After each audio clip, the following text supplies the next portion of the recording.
Please be seated.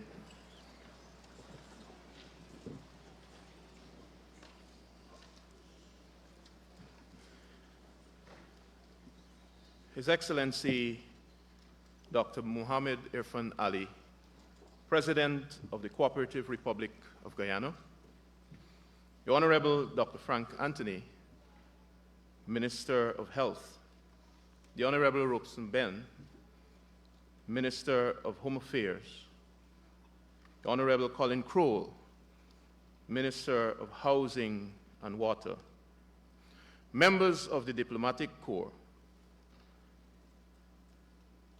Permanent Secretary of the Ministry of Health, Mr. Malcolm Watkins, Chief Medical Officer, Dr.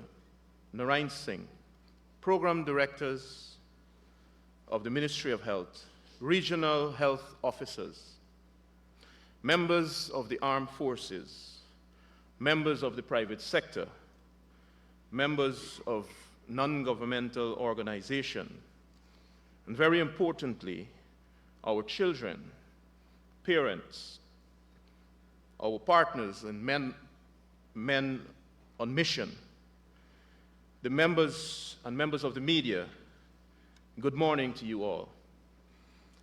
I am humble and privileged to be tasked with guiding this esteemed audience through a simple but very significant program today. It is my hope that you are well and you're in good spirit this morning, because we are embarking on a very important initiative today that speaks to our overall well-being. If for some reason you don't feel too well during the course of this session, we have arranged a medical team on the lower flat of the building to the northern side of the building to assist you with any emergency you may have. Having a healthcare system that does the most it can to improve the health of our people is an important and critical component of our developmental landscape as a nation. A system that protects citizens from financial ruin while assisting in diagnostic, treatment, rehabilitation, and providing the support for palliative care, all of which conform to our values as a society. Getting there will always require well thought out and calculated initiatives that speak to the very core of disease prevention. Appropriate and relevant investment in primary health care, specifically in relation to health education, health promotion, and the introduction of early screening and diagnosis, is one such relevant and appropriate initiative. The government of Guyana is making this relevant and necessary investment strategically in partnership with the private sector of Guyana.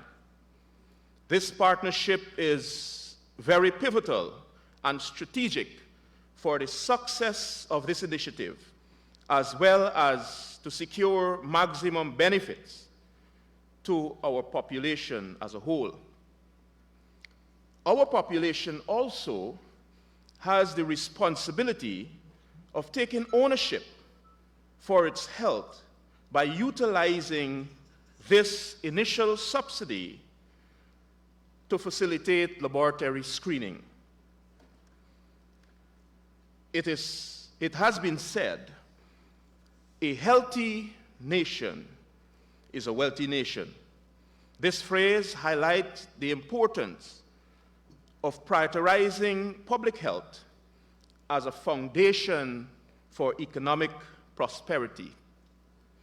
Hence, this additional screening initiative that is being launched today is being placed alongside a wide menu of services that are already available in the public health system, free of cost.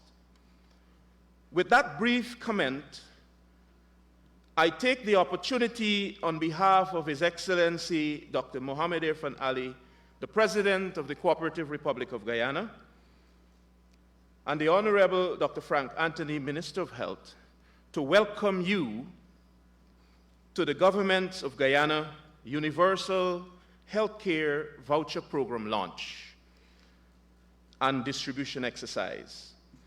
At this time, ladies and gentlemen, I would like us to make way for an overview of the Universal Voucher Program.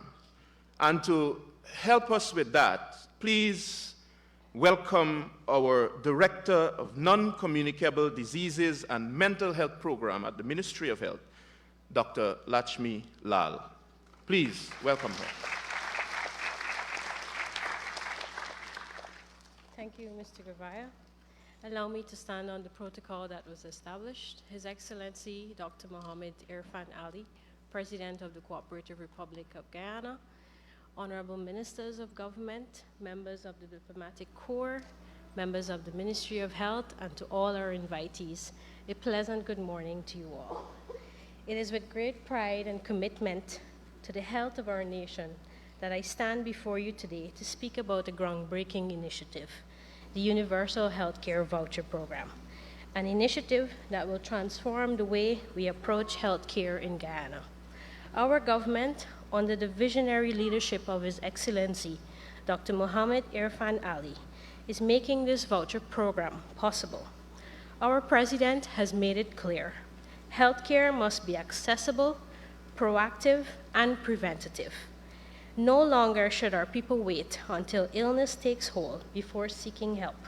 Today, we embrace a future where early screening and timely intervention can save Guyanese lives. With a $5 billion Guyanese dollars investment, this program will benefit over 500,000 citizens, both children and adults, providing them with a $10,000 healthcare voucher to access critical medical testing, tests that can detect diseases like diabetes, anemia, coronary heart disease risk, kidney disease, diseases of the thyroid gland, increased risk of prostate cancer, hyperlipidemias, and uncontrolled cholesterol levels before they become life-threatening. This initiative is more than just a policy. It is a lifeline. By partnering with 36 healthcare facilities, we can ensure that this program can spread across all 10 regions at a faster rate. We are also pleased to announce that we will continue to partner with a total of 31 eye care facilities and 8 HPV screening providers to continue with programs that we started last year. We are ensuring that every citizen, regardless of where they are, has access to high-quality medical screening and care. Citizens will receive their vouchers at health centers, hospitals, and outreach programs. These vouchers can be used at private clinics, labs, and hospitals across the country.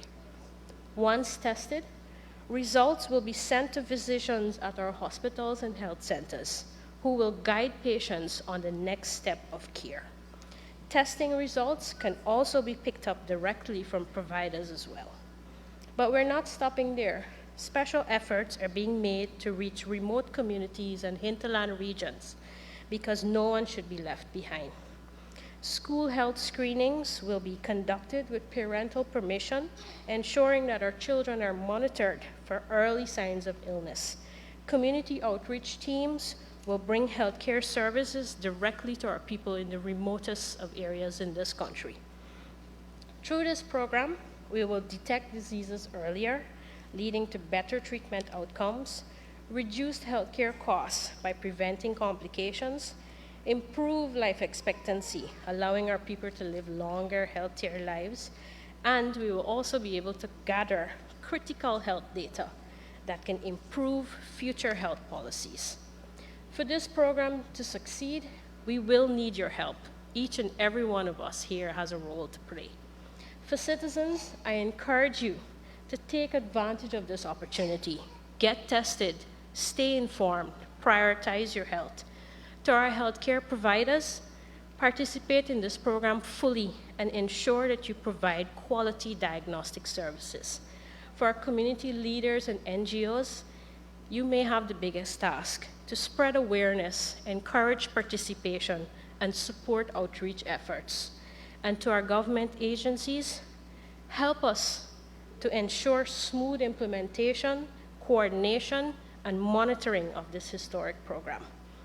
This initiative represents a bold step forward, a commitment to building a healthier, stronger, and more resilient Guyana. By working together, we can reduce the burden of disease, improve access to quality health care, and create a future where every Guyanese citizen has the opportunity to live a full and healthy life. Let us seize this moment. Let us take action. Together, we can build a healthier Guyana. Thank you.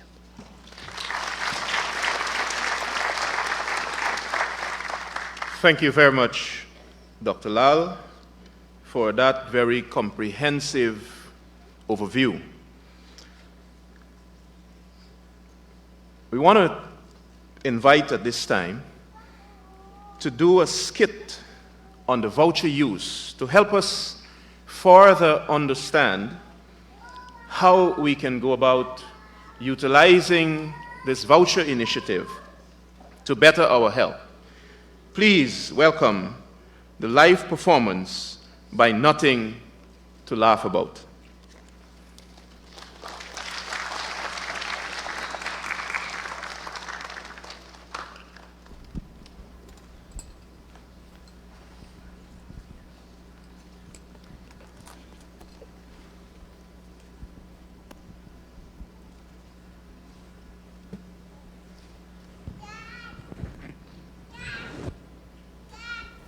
Okay, yes, Okay, all right.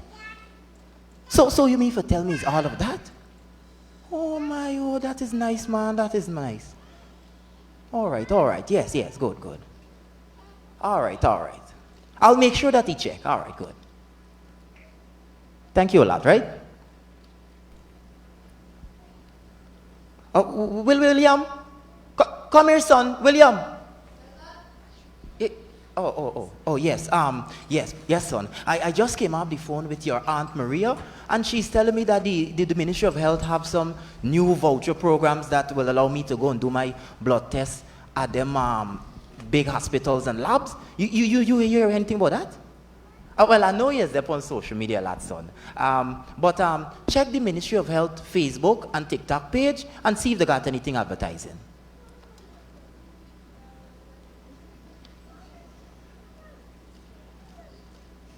Look, Dad, it's true. Even got one for me too. For children, look. Okay, all right. Let me see. Let me check the phone. Marcus!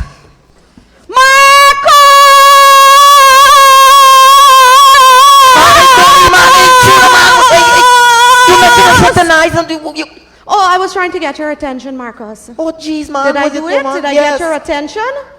Okay, Marcus, I just went to the health center and I collected these vouchers for us. It's a $10,000 voucher, one for me, one for you, one for William, and one for Matthew. The girl at the health center said we could use it to check our kidneys and blood count. Oh, and look here, Marcus.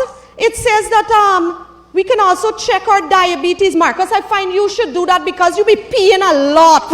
Like you're going to the washroom a lot, Marcus. You really need to check that diabetes thing out. You got to announce my business to the whole neighborhood, man. Oh, Marcus, there's a lot of tests that you can do. Look here. It says you could do a thyroid function test. And a lot more. Noreen. You see, you play, you know everything, you know. But I do know everything. But the correct word is thyroid, not thyroid. Oh, thyroid, same thing, man. You knew what I was saying. And Mimi Machu was just checking that out. His name is William. You don't even know your son's name. Oh, yes. My God. You will need to check your memory too when you go. So, Noreen, you mean for turn and tell me that all of those tests you could go and do at those expensive hospitals and labs? Well, that's what the girl at the health center said. You could do it at private hospitals too, Marcus. Oh, wow. This is so nice. Look, Marcus, we should... Wait, what's this thing here? They got some dots and some squares and it says scan. William, what's this? I'm too old for this. What's that there? Oh, look, Mom, it's a QR code. All you need to do, take your phone camera, scan it, and they can show you where you could use the vouchers. Oh, wow, that's nice. Oh, let me see that. Who? QR code.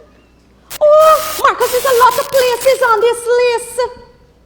Look, and that one is close to us, Marcus. You know what?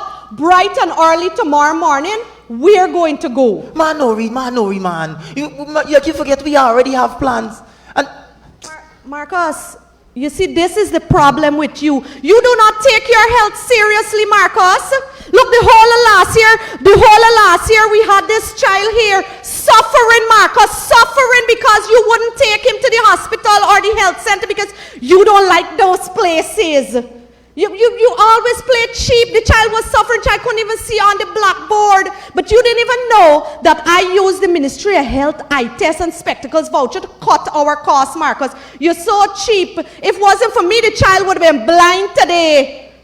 No, you had to leave my child to squint and see on the board, Marcus. He would have been blind today. But because of me, Marcus, he could see good. Well, partially the ministry too, but me mostly. He could see good. He could see how cheap his father is.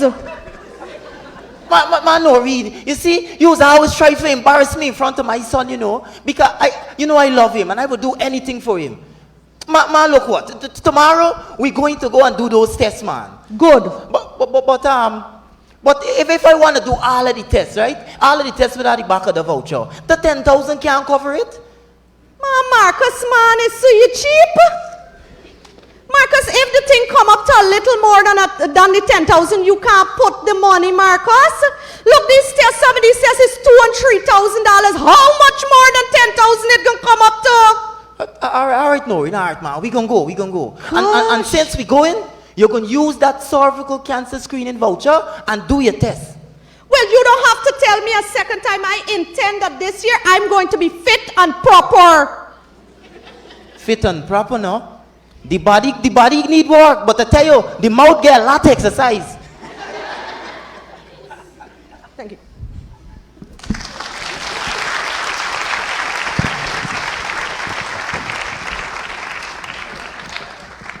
Thank you to Matthew, William, and Maria. I hope I get the names correctly. No, you didn't. Thank you very much. Thank you very much. Nothing to laugh about. At this time, please make way for remarks from our Honorable Minister, Dr. Frank Anthony, Minister of Health. Thank you very much, Mr. Gouveia. His Excellency, Dr. Mohammed Irfan Ali, my colleagues in the Cabinet, Minister Robson Ben, Minister Colin Crowell, members of the diplomatic community here in Guyana, staff of the Ministry of Health, and all the different groups that are represented here today. And of course, I want to single out the providers of the laboratories who would be working with us on this program. I want to first of all start it out by thanking His Excellency for another very innovative program in the health sector. You know, one of the things that we have been looking at was how do we improve our hospital infrastructure, and we have done a lot of work on developing these things and trying to improve the quality of care. But a lot of what we have done is on the curative side. And what we want to make sure is that there's a continuum. So we want to focus on the preventative side, and that's where these vouchers are situated, to make sure that people can get the relevant tests, and once they're tested, we can determine whether they're at risk for certain diseases, and if they're at risk, what precautions they need to take. If they're already, because there are some people who would go around and they probably don't know that they're suffering from a particular disease because they haven't bothered to check, but they might be having symptoms. And with these types of tests that we're doing, we would be able to at least identify the more prevalent communicable, non-communicable diseases that we have in our country. We also took the opportunity in this initiative to make sure that we focus on our children. And this is also complementing a program that we introduced about a year and a half ago, where we have started a school health program, going into the schools, screening every child to ensure that they are healthy. And when we talk about screening every child, what we've been looking at is checking their eyes, as you heard from the skit, to make sure that children can see properly on the blackboard. We have also, nowadays we are moving away from blackboards. We have smart boards in our classrooms. And we also want to make sure that they hear properly. So we are doing hearing tests for them. We want to make sure that they have good dental hygiene. So we do check that and do a general checkup for them. So this is going to complement that. And when you look at the voucher, you would see that there are a lot of tests that are for school-age children. And when we do these screenings, we can identify whether they have any challenges. And if they do have any challenges, then the ministry, along with our partners, we are able to work with them to fix this. So there are lots of good things that are happening, and this voucher is one of those really great initiatives that would help with the prevention of diseases or to delay the onset of diseases. So this is, I think, extremely important for us. And once we get people to participate and work hard to cover those numbers across the country, in every region, then I think we are on a path of a healthier Guyana, which is what we are aiming to do. We, of course, we have been working with a number of partners. So while we have a plan of what we want to do in the Ministry of Health for the last couple of years and going into the next 5 years, we have mapped out a strategy of where we want to go. We also realize that we can do this with a lot of partnerships. Over the last couple of years, we have developed a number of partnerships with different countries, different academic universities, different hospitals. So, for example, we have a great partnership with Mount Sinai in the US, and they have been funded by the HES Corporation. Through that partnership, we have been able to leverage the expertise of Mount Sinai, their top leadership, all their top consultants, to come and work with us here in Guyana.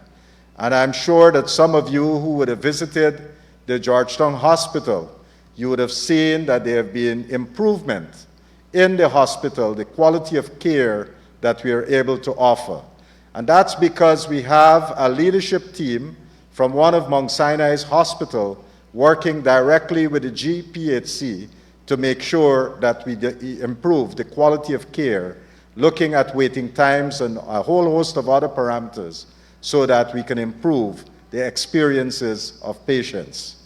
That's just one component. We also have another component with them that looks at primary health care. We know that one of the challenges that we have in Guyana is diabetes. And so for diabetes, we have worked with Mount Sinai to develop diabetes guidelines, and we have been rolling that out and implementing it across the country. We also have a challenge with cardiovascular diseases, and we have seen if people don't take care of their health and they don't take the relevant precaution, that they can end up with heart disease and come into the facility. And so we have been working with Mount Sinai to develop a comprehensive program so that anybody with any heart problem at any point in this continuum, we can have interventions and help to treat them and prevent complications from happening. So that's another good program that we have with Mount Sinai. But I think as we work, one of the things that we have looked at is to ensure that we have healthier children in our classrooms. And we have started this school health program that I referenced earlier to make sure that every child is screened, and we are now tracking the data, monitoring that, and during their school life, they'll be screened at nursery, then primary, and then secondary. And if there's any changes, we'll be able to fix those things. And so this is another area that we have worked on. Most of you know, if you know Mount Sinai, you would know that they're also very strong in cancer care. And we have been working with them on cancer care, and we have set up about a year and a half ago, His Excellency commissioned one of the most advanced labs in the Caribbean, where we are able to do histochemistry and histopathology, so that if there are any cancerous growth from the samples that are sent to us, we'll be able to identify that. Just about a year ago, if somebody was diagnosed with breast cancer, it used to take, in the public sector, at least 3 months for us to be able to assess that sample. We have reduced that processing time to now between 3 to 7 days so that people can get their results. And all of this we have done in collaboration with our partners, Mount Sinai. And going forward, there are a number of areas that we have identified, including working on the development of an oncology center here in Guyana. While we've been working with Mount Sinai, there are other partners in the US that we have worked with. And another big partner that we've been working with is the Northwell Hospital chain. And they have been able to send persons to Guyana to work with our doctors here, and we have been able to send people for training at Northwell. We have had somebody who was trained recently at Northwell and came back and is now doing work in urogynecology, an area where we previously did not have any specialists. And this collaboration is going to continue, where we'll have a lot of persons coming down, working on site and training people right here in Guyana. We have a partnership with a group out of Maryland, and that group has done fantastic work for us, because previously we were not able to do things like implants, but now, because of that expertise, we are now able to replace knee joints, we are now able to do hip joints and so forth. Last year, for example, we were able to do at least 200 hips and knees, so that persons in this country can benefit from those interventions. And what is more important is that this partnership, Operation Walk Maryland, they have been able to train a lot of our doctors so that they too would be able to do it when the mission is not here. They are able to do this almost on a monthly basis, and our patients can now benefit. So we have built that capacity, so much so that there are now countries from the Caribbean who is asking whether they can send persons to Guyana to get training. So lots of good partnership with institutions in the United States, and we have benefited tremendously from these partnerships. We also have another good partnership with Harvard University. We have had a team that has been coming down here, working with us to eliminate disease such as malaria. And one of the outcome of those visits is that we have been working on an app where this AI system that we are developing would be able to read malaria slides. So far, with the test applications that we have run in Region 9, it's about 99% accurate. And we're hoping that once we get in more test results, that what we have developed and pilot here in Guyana, that this now would be used in other parts of the world where there's malaria. So this application can be used to help other countries that are having a malaria problem. But it would have been worked on, tested, developed here with our partners at Harvard. While we look at the US, we also have very strong partnerships with Canada. And in Canada, we have been working with York University. We have trained a number of persons who are now working with us as hospital administrators. We have also trained a number of physicians who are now working on physician leadership. And so when they go to some of these facilities that we have built, they're able to now take on these leadership roles. And I think that is extremely important for us as we work to build our system to make it a world-class healthcare system. Apart from York University, we've also been doing a lot of work with McMaster's. And we have an MOU with McMaster's to send, over the next 2 to 3 years, at least 30 persons who would be able to get fellowship training at McMaster's. Already we have seen a number of persons went over there for training. We have vascular surgeons that were trained at McMaster's coming back here and working. Right now we have a neonatologist who is at McMaster's doing training. We have persons in cardiology and a whole host of areas where we don't have these specialists. We are now sending them to McMaster's for training, and they're going to come back and work with us. One of the good things that we have with McMaster's is that when our doctors go there, they're licensed to practice in Canada, and when they finish their training, that license is withdrawn and they come back home so that they can work at home. And I think that's a very good thing for us. In addition to what we've been doing with McMaster's, there's another institution called Mohawk. And this year we'll be training a lot of people to become ultrasound technicians. This is an area that we don't have a lot of people in, so we'll be training a lot of people to become ultrasound technicians. And this first batch is then going to train other persons here in Guyana. And there are other partnerships that we have in Canada. I'm just mentioning a few of them so that you get a flavor of what we have been doing. We also have strong partnerships with the UK. And right now, apart from the UK assisting us in developing or financing the maternal and child health hospital, we have been talking to the UK to extend training.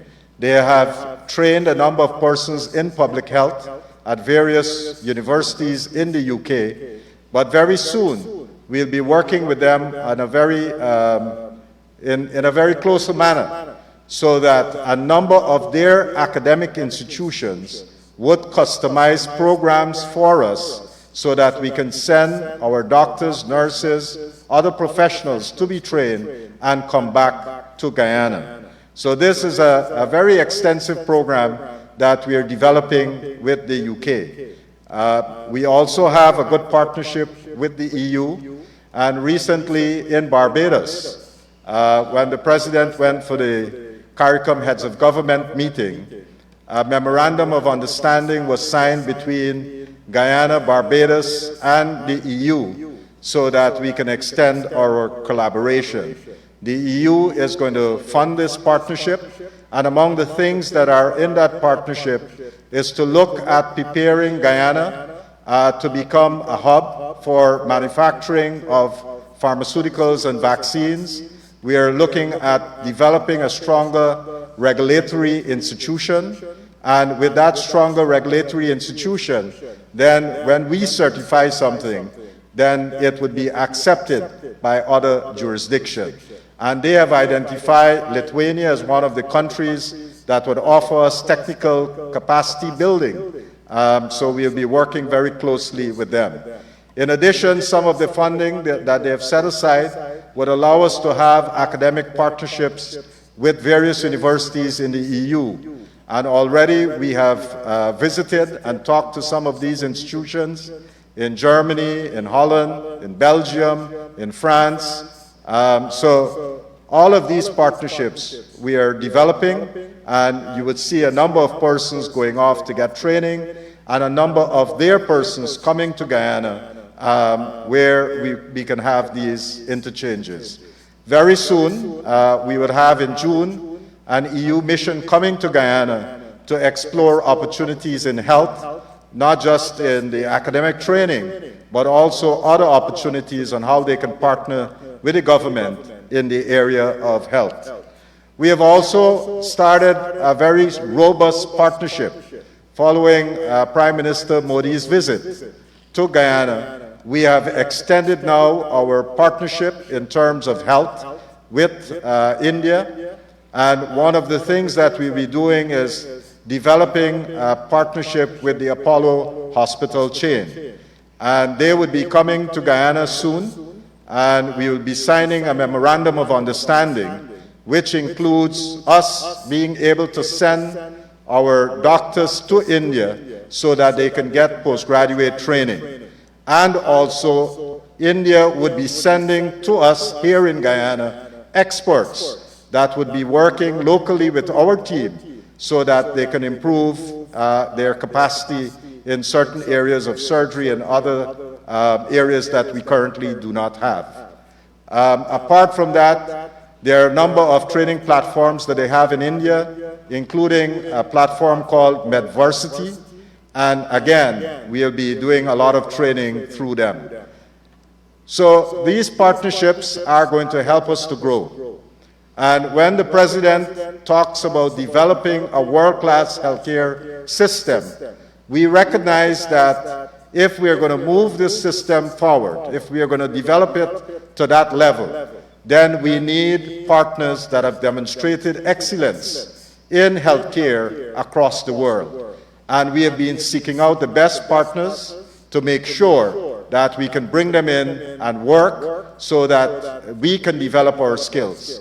We envisage over the next 5 years that Guyana would be a hub, not just for clinical excellence, but we would also be a hub where people would come here and do manufacturing, whether it's pharmaceuticals, vaccines, or devices.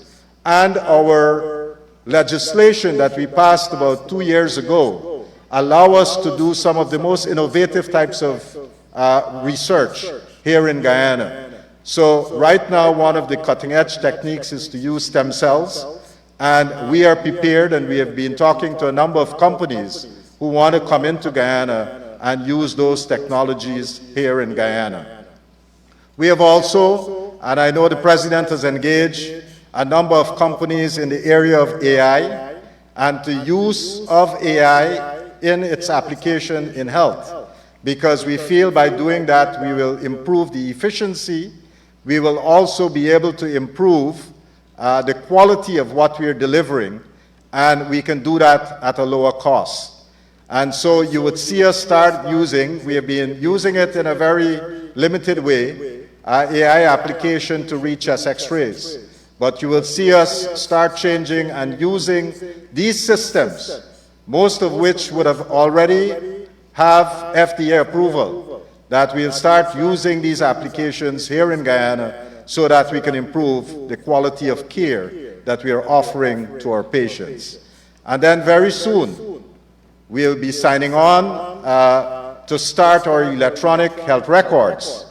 And once that is done and we have that populated, then we'll be able to provide even more care for our patients, better quality of care. The intention is to use an app on your smartphone so that you can make appointments to go see your doctor.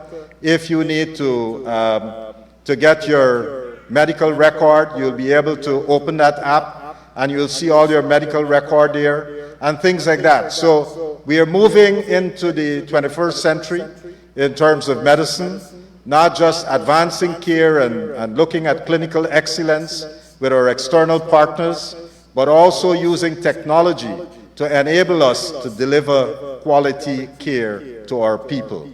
And this, when the President speaks about world-class health care, this is what he's talking about. And you don't have to wait long to experience it. You've already started experiencing these changes, and you will see many more things being rolled out in the coming years as we pivot to using these types of systems. But while we do all of that, we also want to make sure that we prevent diseases from happening. That is why this voucher and the use of it is so important. So please, let's make sure that we take maximum benefit by utilizing these vouchers across the country so that we can all stay healthier and enjoy the prosperity that our country is experiencing. Thank you very much.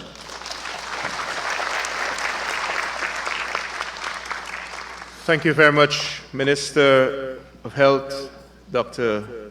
Frank Anthony, for giving us a flavor of the wide range of initiatives that are in place and are being implemented as we develop across the country for continuity of care.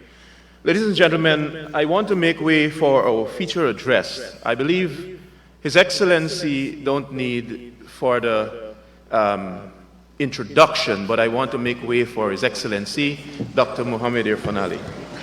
Thank you very much. Please have your seats. Members of Cabinet, distinguished members of the diplomatic community, our healthcare professionals and workers, members of the joint services, our children, distinguished ladies and gentlemen, good morning. I'm very pleased to be a part of this very important launch as we seek to further enhance our health architecture and infrastructure here in Guyana. It is an amazing future that the children of this country will inherit. And we want to commit to the children of this country and to the people of this country that we are not only going to build a world-class healthcare system, but we're going to deliver world-class healthcare services to every citizen of this country. And today is another edition on that journey. France spoke extensively about the great partnership that the Ministry of Health has embarked on with some of the most significant global partners. And that did not come easily. That came through hard work, strong leadership, strategic foreign policy, and maximum and optimal utilization of time when we go to international forums and meetings. What was announced just now, this series of partnership, is a testimony to a results-oriented government, a results-oriented system that seek to calibrate the best available skills with what we have, so we'll have the best possible outcome. And I want to say that our health foreign policy has brought tremendous goodwill and results for our country, and we must applaud that.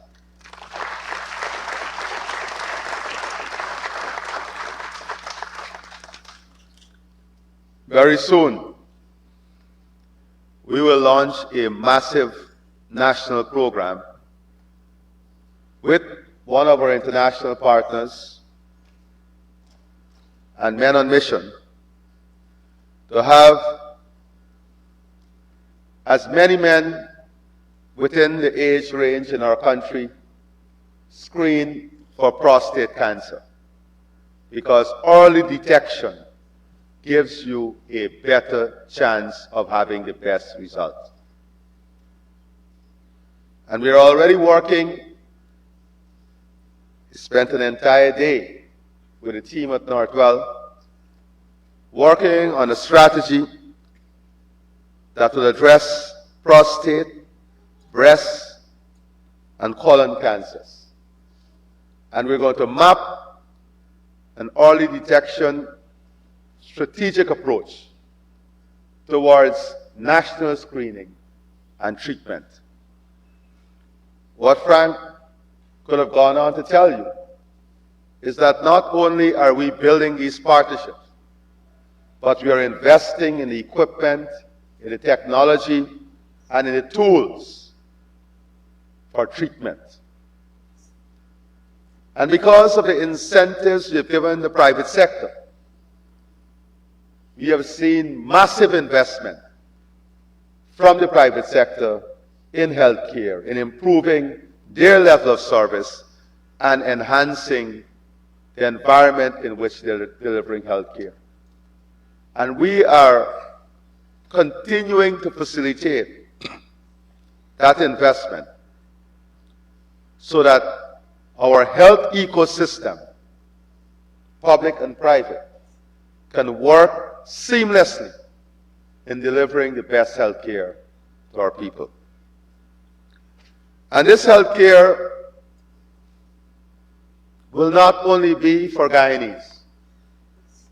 Already, in CARICOM, many of our brothers and sisters are benefiting from our healthcare system. Our healthcare system is meant to support healthcare within the region, but importantly, to deliver global health services here in Guyana. And that is why international connectivity and connection and partnership is so critical. Because we see Guyana as an attractive destination for global healthcare services. And that is what we are building for, a global market here in Guyana. Let me also say that the vouchers that you see here and the prices on the vouchers, there's an added benefit. All of these prices would have in it inherently a 40 to 70% discount from what they were originally at the private labs and hospitals.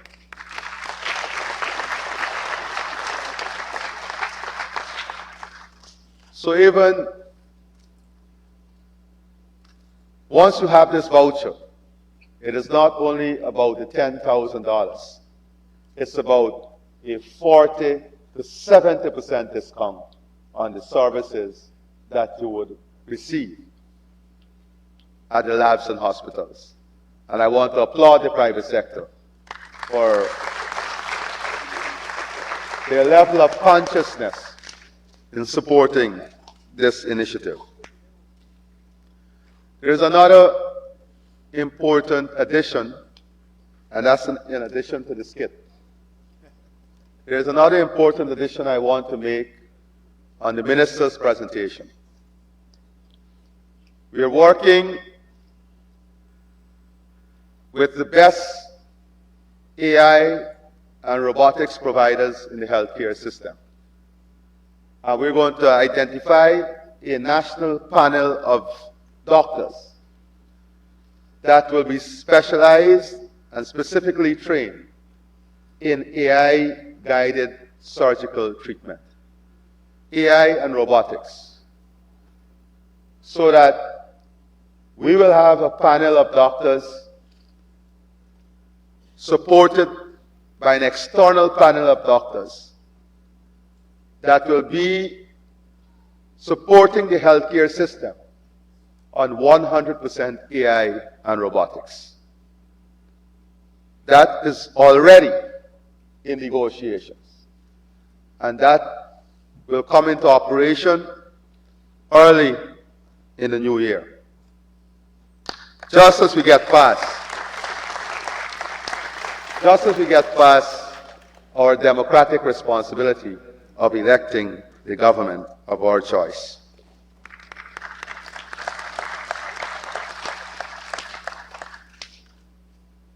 Today is also significant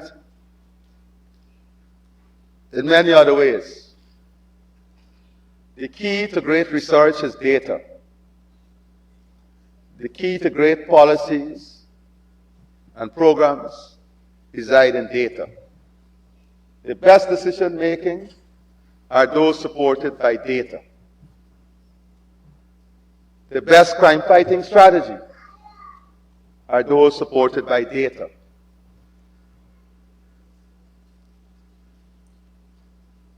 And for sure, the best healthcare system must be supported by good, reliable, strong, efficient data.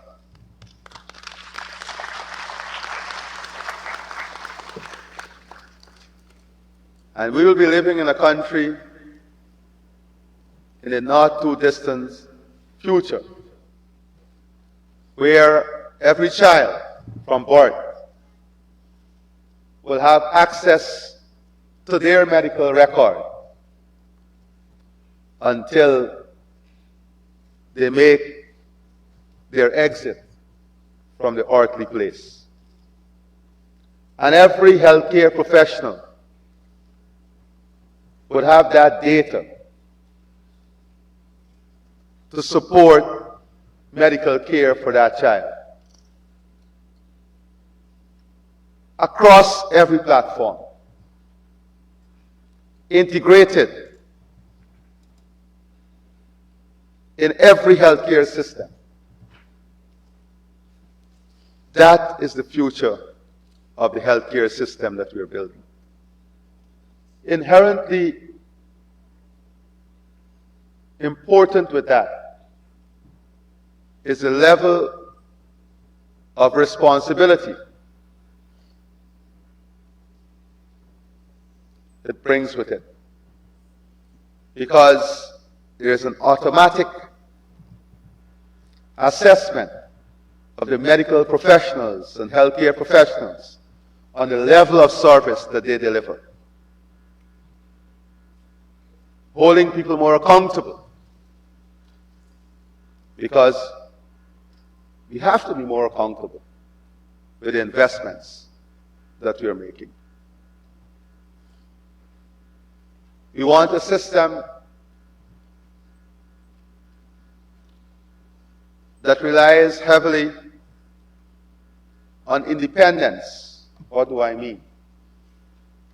When we invest in the technology and the information system, it must remove, as far as possible, human biases, so it does not depend on the mood of someone you approach when you enter a hospital to decide whether you go in first or last. But there are AI systems now, and we have started to use that will take the symptoms of persons from the time a medical professional received the call and will do an AI assessment as to the level of urgency. And that assessment will tell you, based on the symptoms, triaging through AI, whether that person is critical or not. Now it's all human-based. And that is a system that we are going to introduce very shortly. Automated Materials Management Unit for medical supplies across every medical institution. That is the future we're embracing. You know, in January when I announced that before the end of the month, travelers must be able to use the electronic immigration form. The critics, the extraordinary critics in our society, were quick to dismiss it as a joke. I am pleased to say that within the schedule, we have implemented the electronic immigration system, and persons are passing through the airport. We don't create a system to be perfect on first roll. Any system goes through a testing phase. And before the end of this year, the Ministry of Health knows, the Minister knows, that he has a mandate to ensure the entire MMU is automated, digitized, and AI assisted.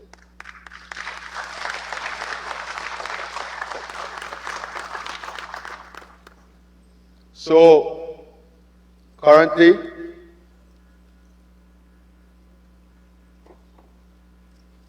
we are also working on the upskilling of our nurses. We have an offer from India to have large batches of our nurses specialized.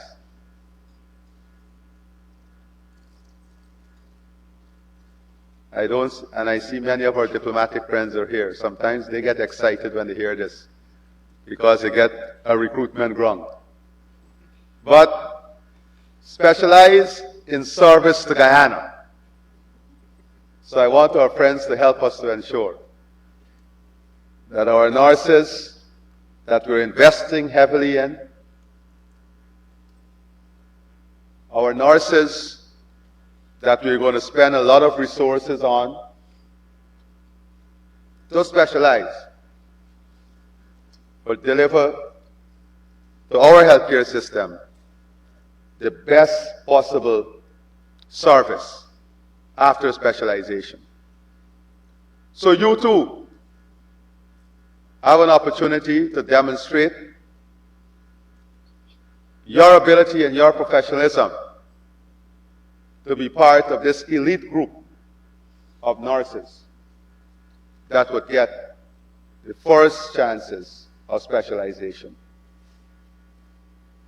And your salaries and your benefits are going to get better and get better quickly.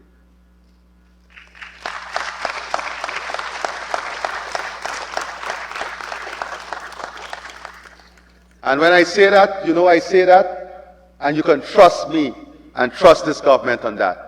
Because we have delivered to you above and beyond whatever we promise. Because I believe strongly, and fundamentally this government believes strongly, that when we say we are going to do something, the population must trust that we're going to do it. And you've seen us. You have seen us deliver. You have seen us work for you.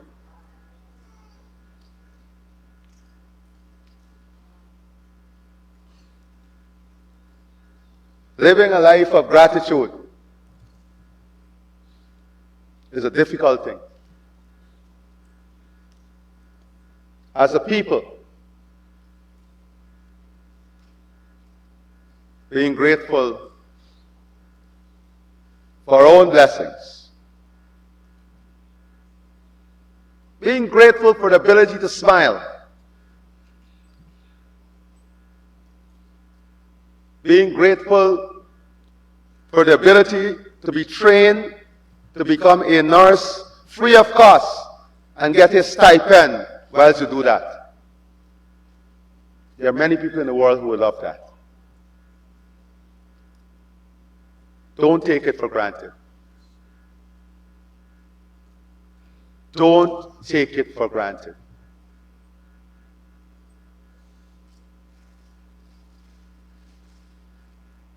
Don't ever believe that these things are accidental.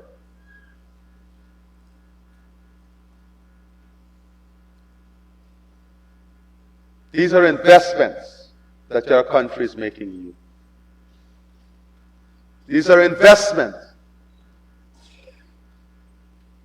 that the generation of tomorrow is sacrificing today for you so that you can leave behind a system that will take care of them. Do not betray that responsibility. We are grateful and thankful. I visited the maternity wing of the Georgetown Hospital, and the nurses there were brilliant. The doctors were brilliant. They were joyful. They were grateful. And they occupy a special place in my heart.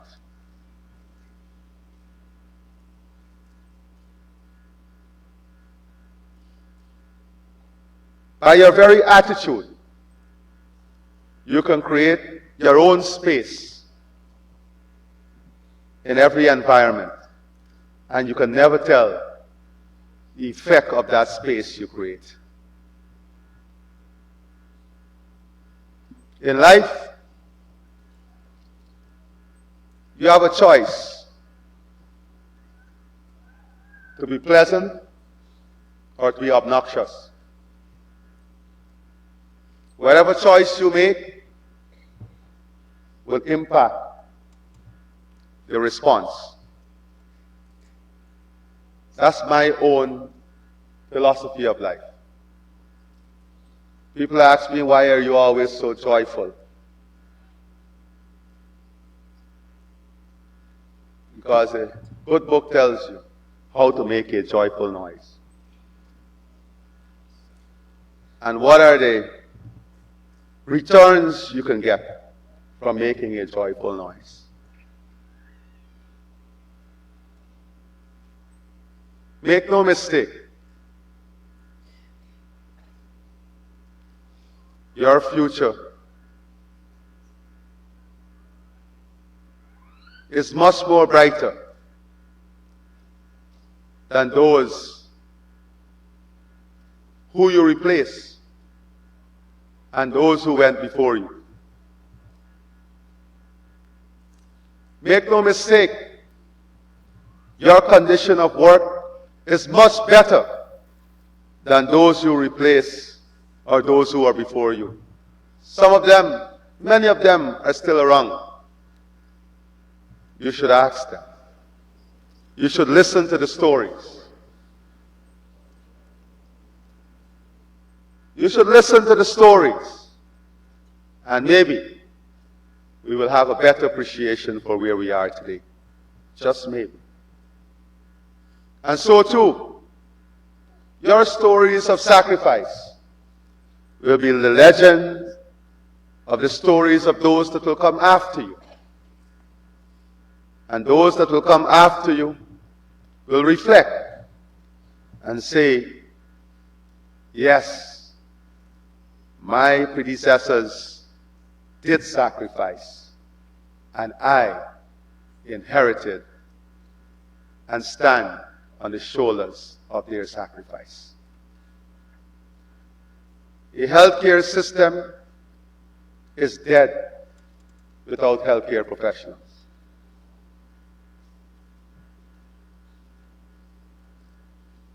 A healthcare system is dead without healthcare professionals.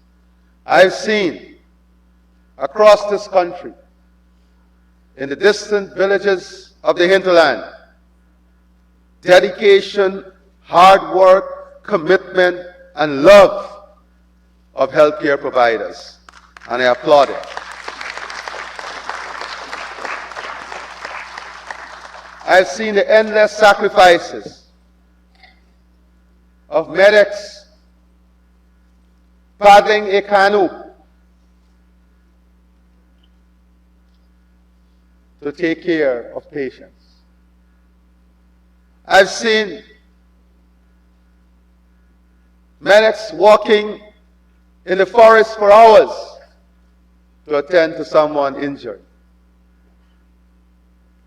And I've heard the story of my legendary father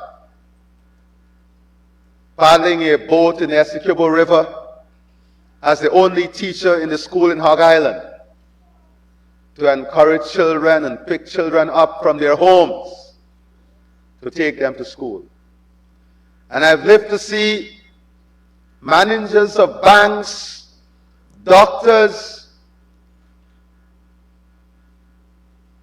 in distant countries call him out from the back of the line to give him service in the front of the line. You can never tell what will be the impact of your service. You can never tell what will be the lasting story of your service. So make that service count every day. Today we live in a world where 80% of chronic diseases could be prevented. Just think about this. 80% of chronic diseases could be prevented by better lifestyle, by better choices. But we can't understand what those choices are if we don't have the data. We may very well find in this process that persons in a particular village or region are less susceptible to diabetes. And then we want to examine what do they eat, what lifestyle they live, so that in our own local environment we can replicate that. 80% of our suffering can be reduced just by choices and lifestyle. 63% of deaths are linked to chronic diseases caused by unhealthy behavior and bad life choices. I always tell people, don't follow me and drink all those Diet Cokes as you see I think. 63% of deaths are linked to chronic diseases caused by unhealthy behavior, bad life choices. Drinking and driving is a bad life choice. Smoking is a bad life choice.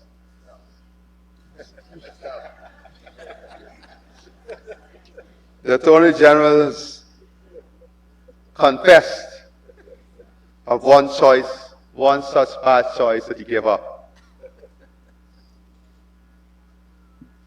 The healthcare industry is shifting from a treatment-based approach to preventative healthcare. Major shift globally from a treatment-based to preventative-based healthcare system, focusing on early detection, vaccination program, lifestyle changes, and policy intervention. And that is what this allows us to do. We can't do any of that if we don't have the data, if we don't have the basis. And in all of these areas, detection, vaccination, lifestyle changes, education, and policy intervention, we are buttressing our healthcare system. Then the third area is spending on prevention. Global spending on preventative medicine remains low compared to treatment-focused healthcare. In the US, for instance, less than 3% of the $3.6 trillion healthcare budget is allocated to public health and prevention. Less than 3% of the $3.6 trillion healthcare budget is allocated to public health and prevention. That is to tell you that even in the most sophisticated economy, the most sophisticated system, this issue is one that is challenging and one that is being addressed from a budgetary and policy basis.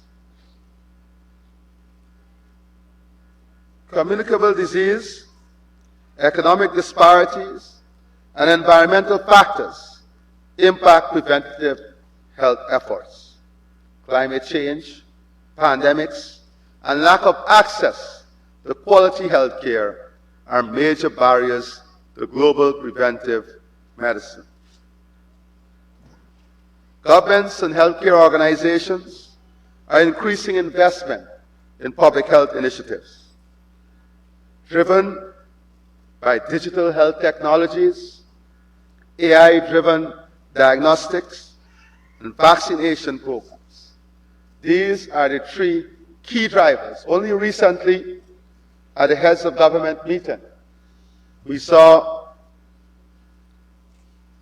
from one of the Silicon Valley companies, a startup, a new technology now that will do all imaging, MRI imaging, without any radiation.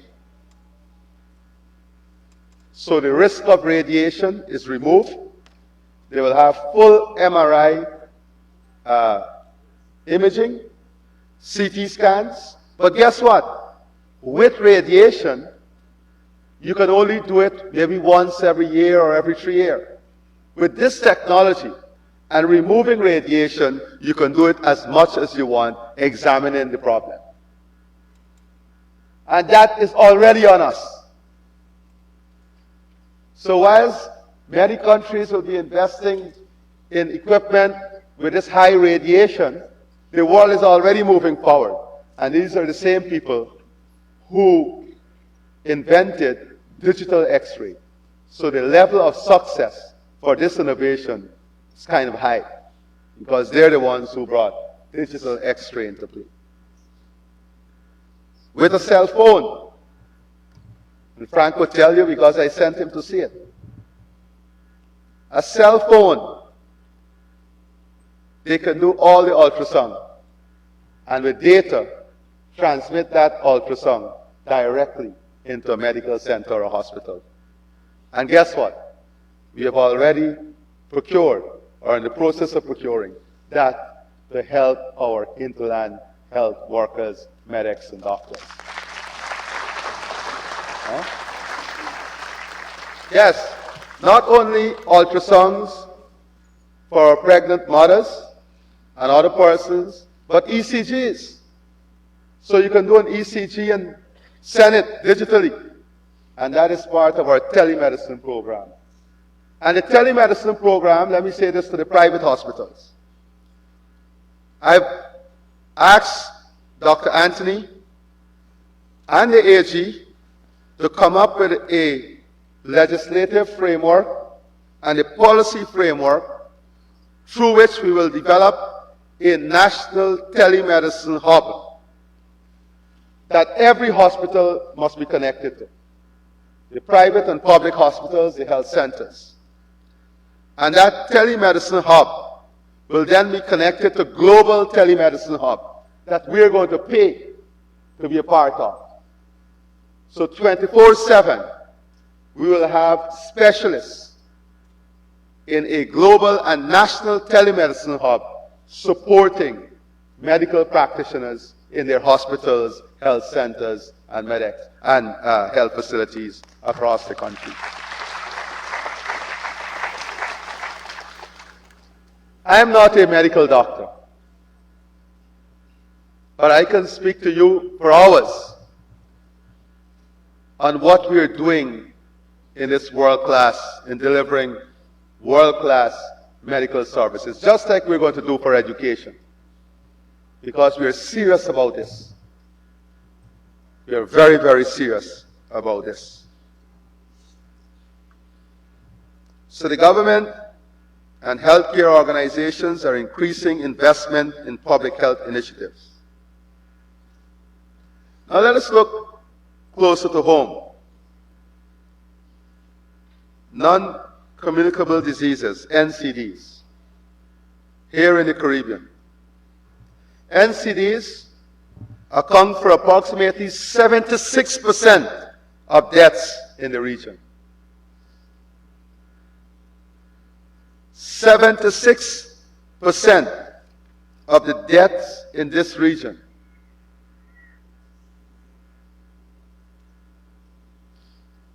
The top NCDs include cardiovascular diseases, cancer, diabetes. These are some of the top contributors. And when you look here at home with Northwell and Mount Sinai, we just completed some review. And you will see prostate cancer that we can really reduce deaths in, because early detection is the key. And breast cancer, early detection key. Cervical cancer, that these are the three top ones here in Guyana.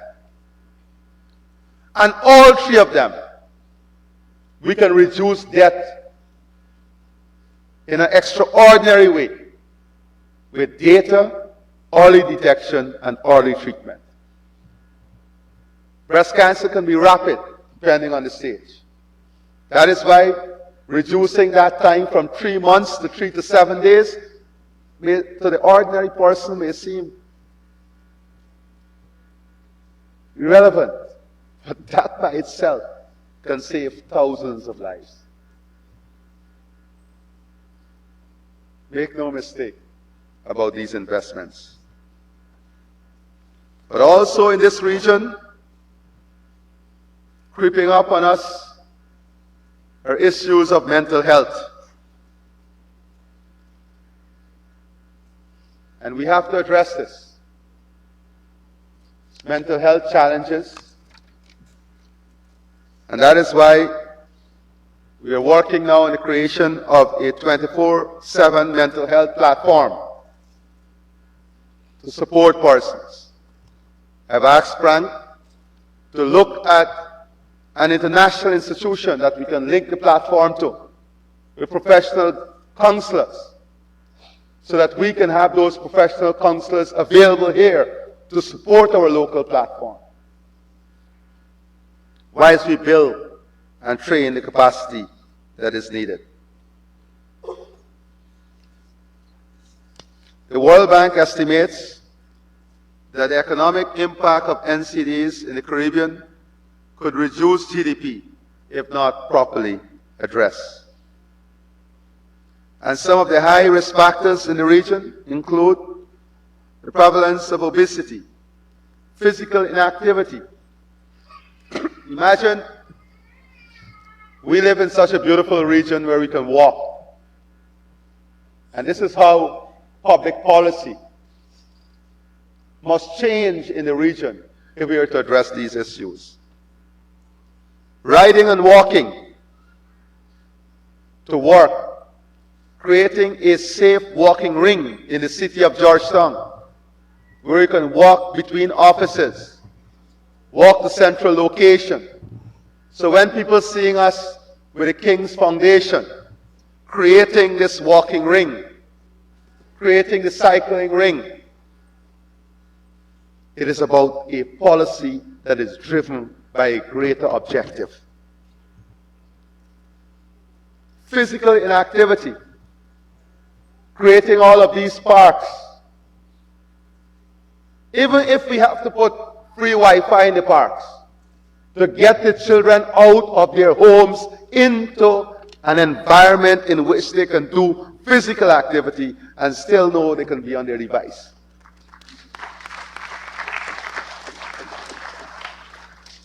Our children have access to what we don't have access to, but we are allowing that access to destroy them, because they're sitting in their homes. And as time progresses, they'll be sitting in their AC rooms with a device, eating drinking the sugar, and not going out and have physical activity. That is why I've asked the Ministry of Education to place great emphasis on physical education in the school system itself. We have to rebuild physical education and sports in our school system to get our children away from those devices, reduce the time spent on devices. Otherwise, we are going to be contributing to a massive problem in the future. Not only that, many of our children today, Frank will tell you, based on the tests that we are doing and the data we have collected on the healthcare, eye care program, many of them need spectacles at a very young age now. And when you examine the data, you will see those that spend massive amount of time on those devices, that they are being impacted. More than 60,000 tests we have completed. 68,000, almost 70,000. So these programs, you know, for the critics, they will say another voucher. They don't understand the impact of this. They don't understand the far-reaching aspect of this in policy making and improving national life and national welfare. Without intervention, NCDs are expected to rise by 15% over the next decade in our region. By 15%. And this, of course, will bring tremendous strain on our healthcare system itself.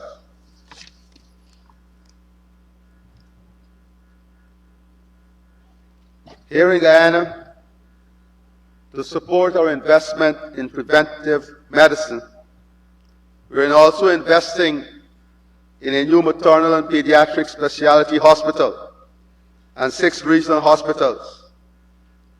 We have spent directly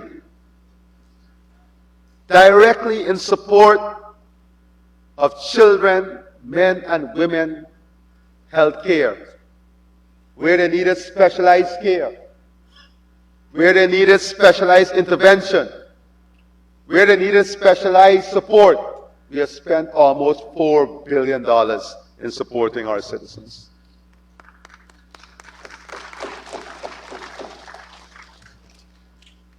Supporting through counseling and guidance the more than 1,100 pregnant adolescents in our system. Supporting hundreds of children with type 1 diabetes. The school initiative we launched with Mount Sinai, an investment of close to $300 million, benefiting more than 17,000 nursery school children who we now have data for. Almost 20,000 primary school children.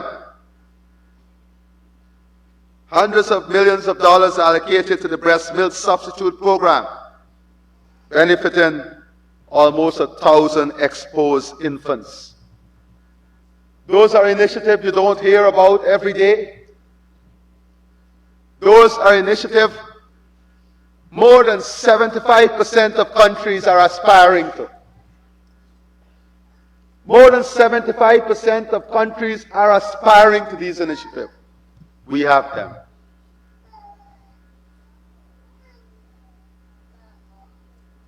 I always ask the question, is the glass half full or half empty? You be the judge. 50,000 children, more than 50,000 children receive eye screening. Children alone. Almost 37,000 children receive spectacles.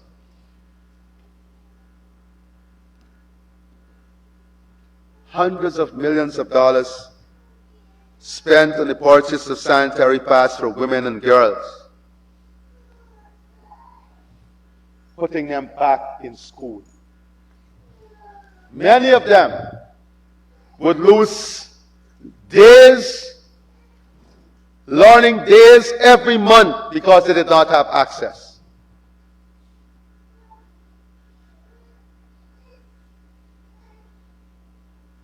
First Lady launched an initiative, and that initiative has brought global acclaim. Is the glass half full or half empty? Almost 10,000 women benefiting from this cervical cancer screening. 25,000 men benefiting from the PSA testing. 13,000 various testing. 13,000 had their PSAs done. Almost 1,000 had biopsies of the prostate. All of that free of cost. And in the last year since we have launched this program.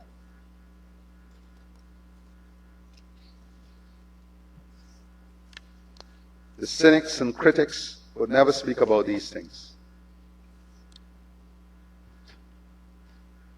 Hundreds of millions of dollars spent on screening equipment. 62,000 persons. 62,000 beneficiaries benefiting from the investment in contraceptives.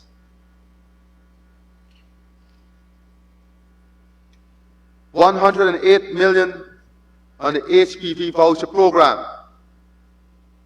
22,824 females benefiting from the HPV vaccination.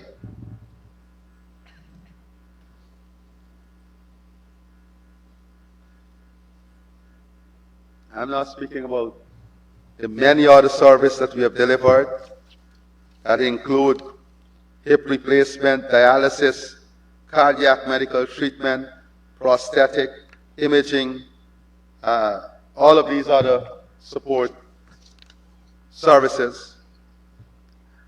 And guess what? We have done all of this almost completely with the same bureaucracy in the healthcare system. They took on the load. They took this challenge. They are not celebrated every day. The same specialists, the same bureaucracy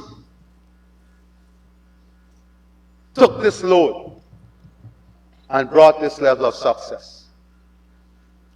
Are there challenges? Of course. Are there cracks in the system? Of course. But I can say without a shadow of a doubt that the cloud of hope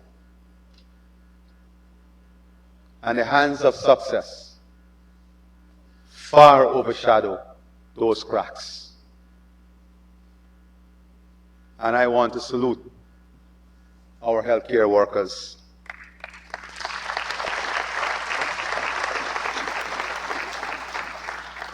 You don't hear every day about the more than $500 million we spent on cold chain service that ensure we have vaccines available in the regions and different areas, the solar refrigerators,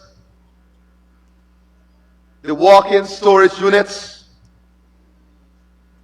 You don't hear about those things.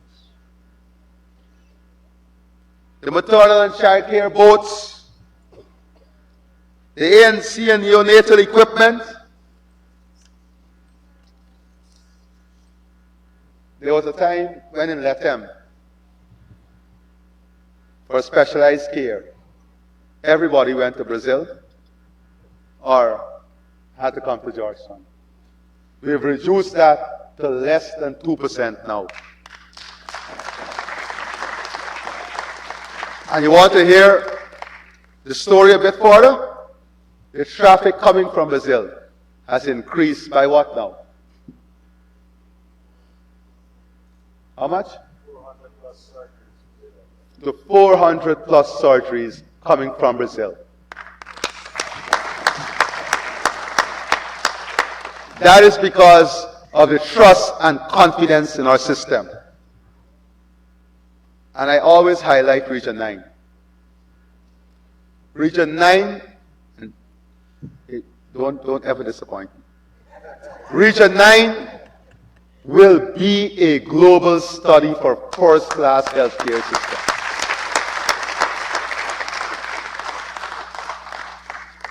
I encourage everybody, meet everybody, go and see what those guys are doing in Region 9. Go and look at the results. Go and look at the changes. Extraordinary. When I look at the numbers, I invited them for lunch.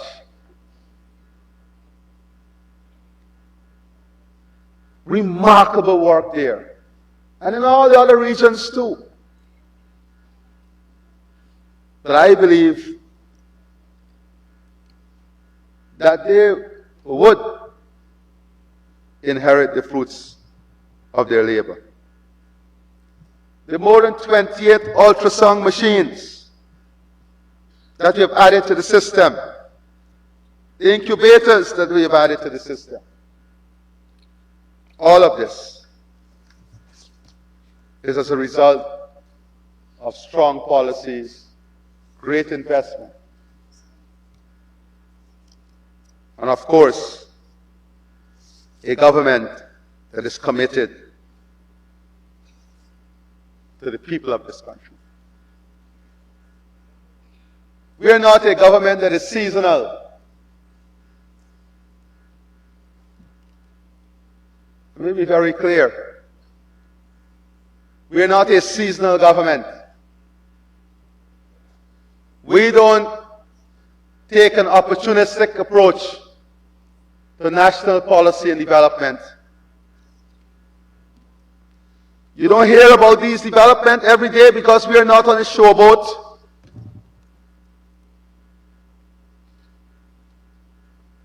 We are busy every single day working. When I leave you here, we go with the technical people to work on fixing roads, fixing health centers, fixing community grounds, because we have set minimum standards for all of these facilities.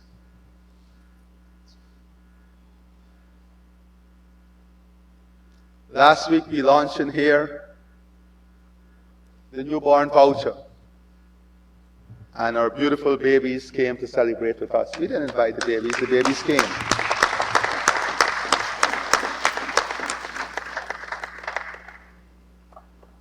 And some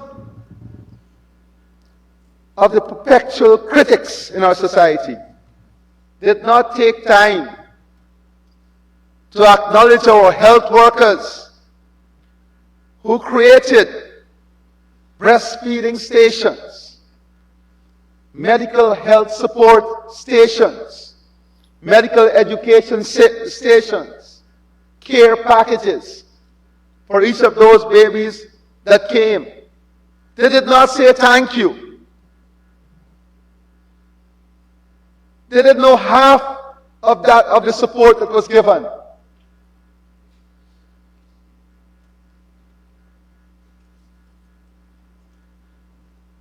But all they could have seen was an opportunity to criticize. And I congratulate them because it's add to the fact of the beauty of a free and democratic society. That is the society we uphold. That is the society we honor. And that is the society I'm honored to lead. A free and democratic society that must only be led by your conscience. One day, your conscience will return to you and be the judge of the time you spent here on earth. I thank you and God bless you.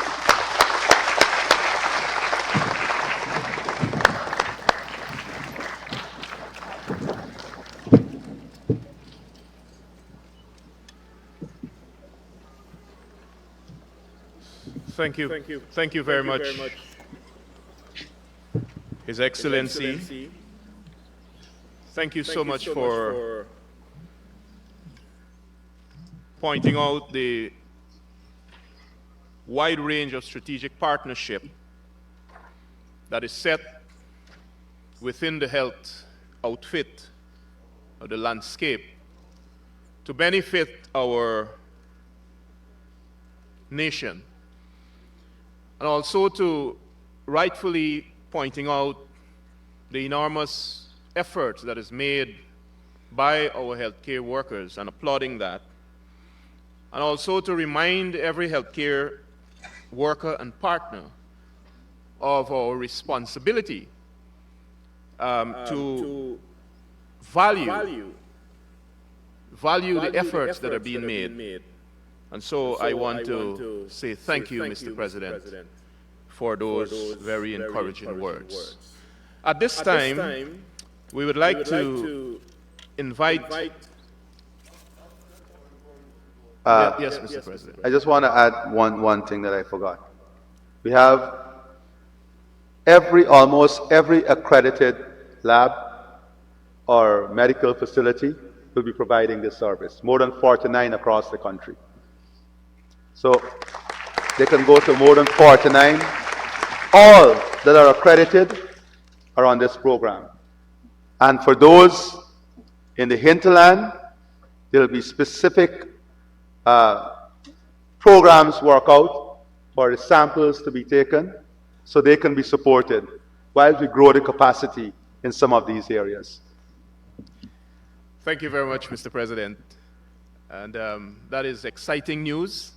And we will continue to push this health agenda to all our people across the country. At this time, I'd like to invite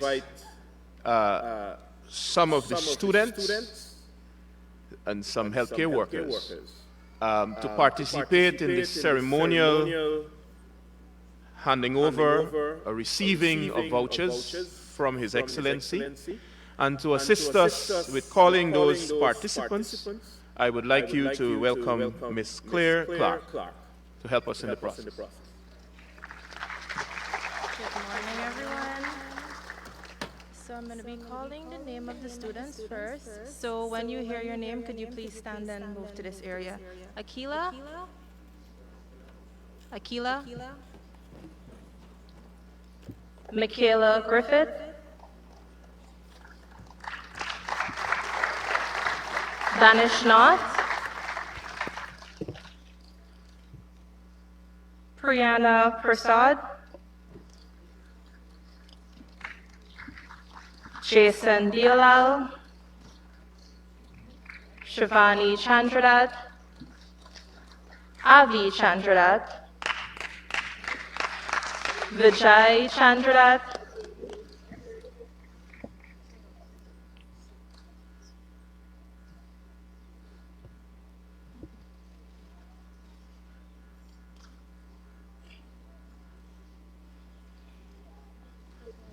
Jaden Diolal?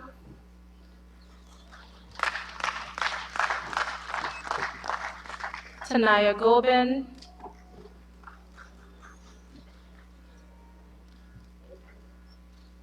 Maria Diolal?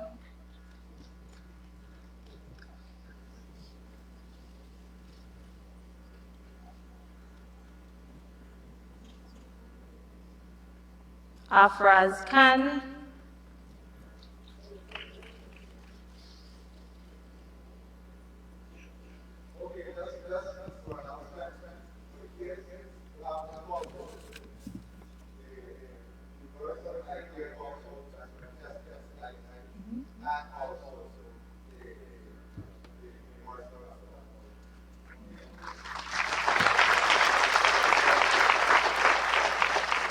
Chris Bisnath,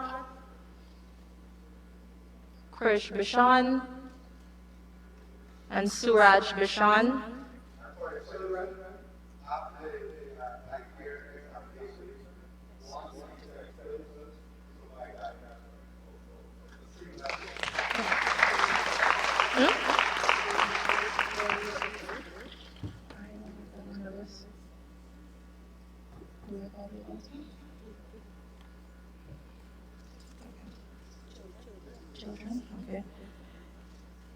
Zayn Demert, Linish Manga, Simran Prasad, Ashanti Mohabir, and Justin Prasad.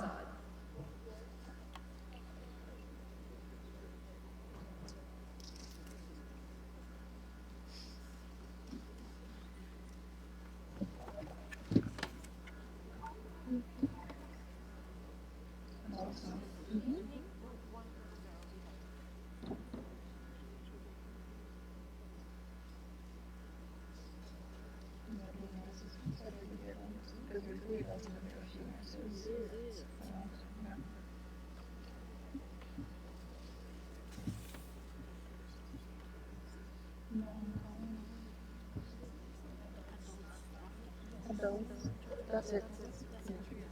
3 adults and then the nurses.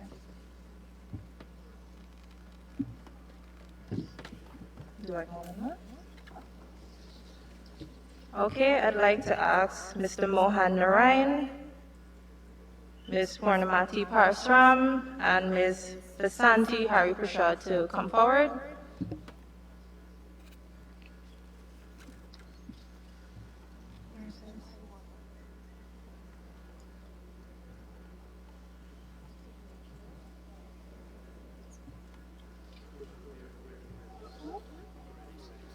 Okay. Joyanne Sampson, Naomi Johnson, Keshi Perks,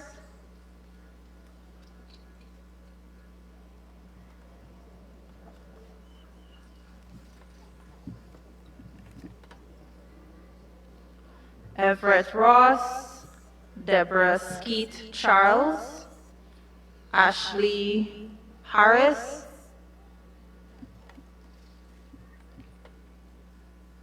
Candessa McLennan, Juanita Narain, Nalini Singh, Lisa Moore, Samantha Prasad, Molly Ann LaRose, and Melinda Haramutu.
Put your hands together for the Men on Mission.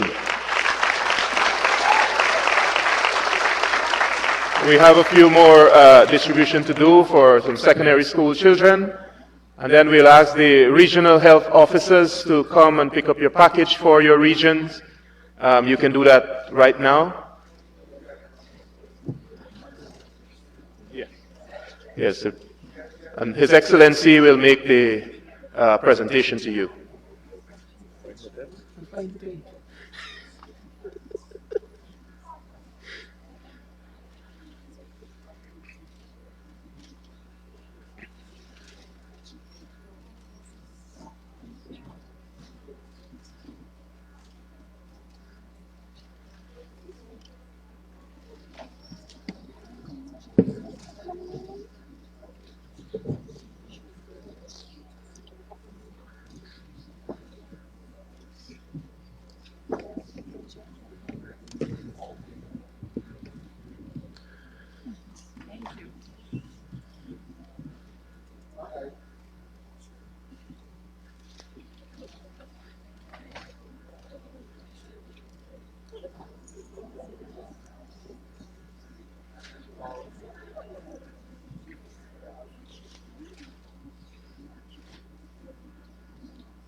In any order.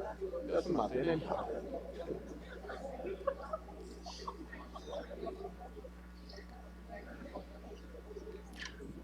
I will ask the regional health officers to kindly arrange yourself in chronological order.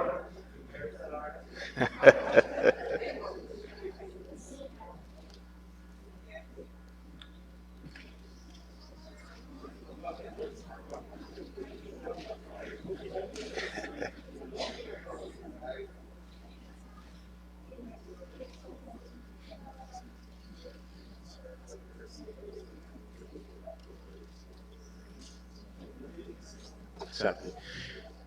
I also would like to announce that we have providers who are prepared and ready just on the outside to commence the testing process. So if you have collected your voucher and you would like to be tested, you can do that right here at the Cultural Center.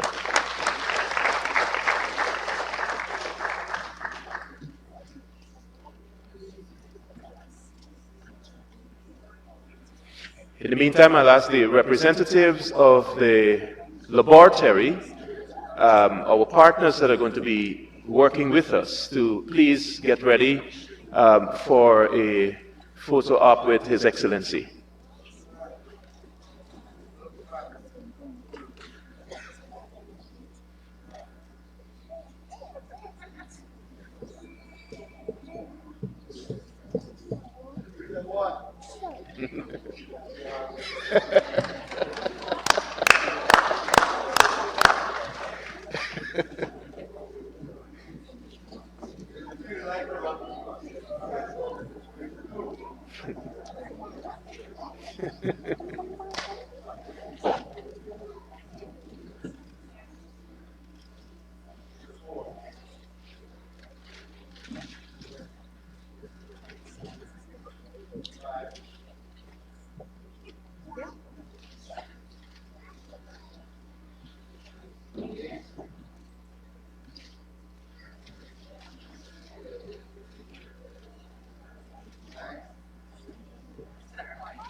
Thank you very much, RHOs. We have a few more nurses.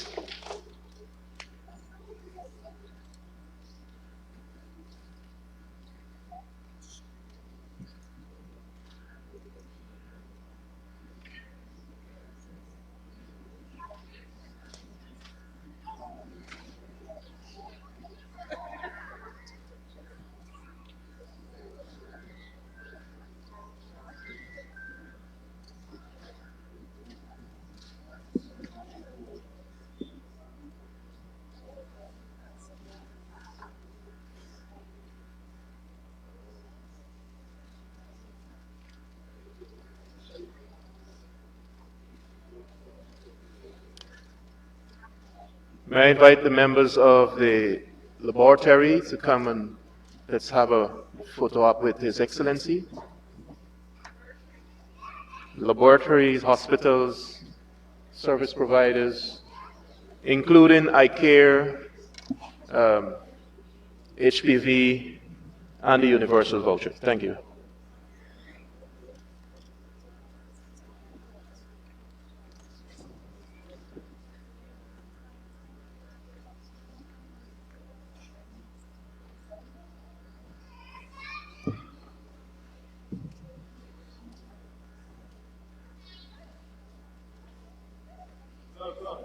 Just look at this.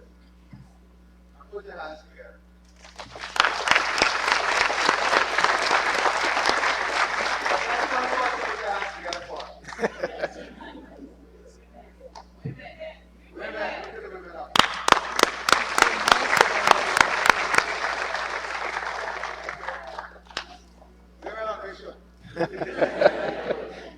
Motivational check.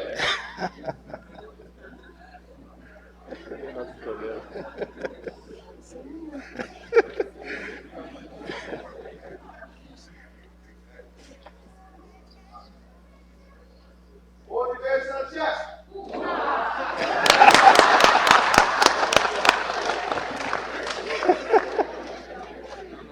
The Lord.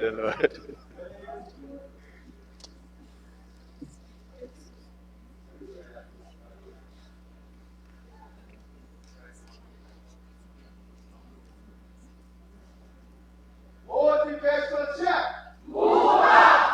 All right. I got it. All right, thank you very much, everyone. And for those of you who are in the room, you can remain in the room to receive your voucher before you leave. And we want to say thank you very much on behalf of His Excellency and on behalf of the Minister of Health. Thank you so much for attending this very important ceremony today. God bless you.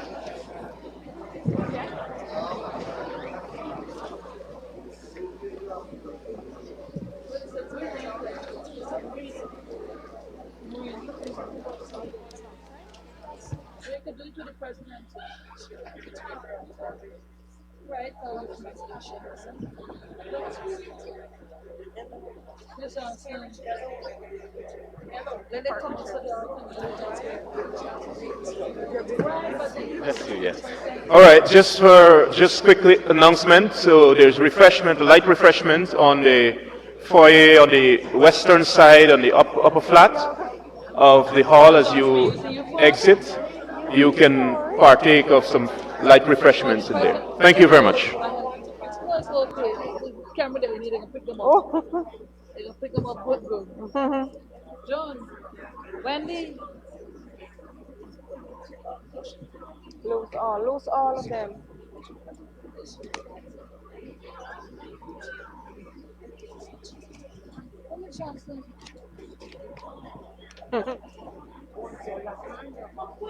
Miss, come down quick. Miss, please come quick. Sorry.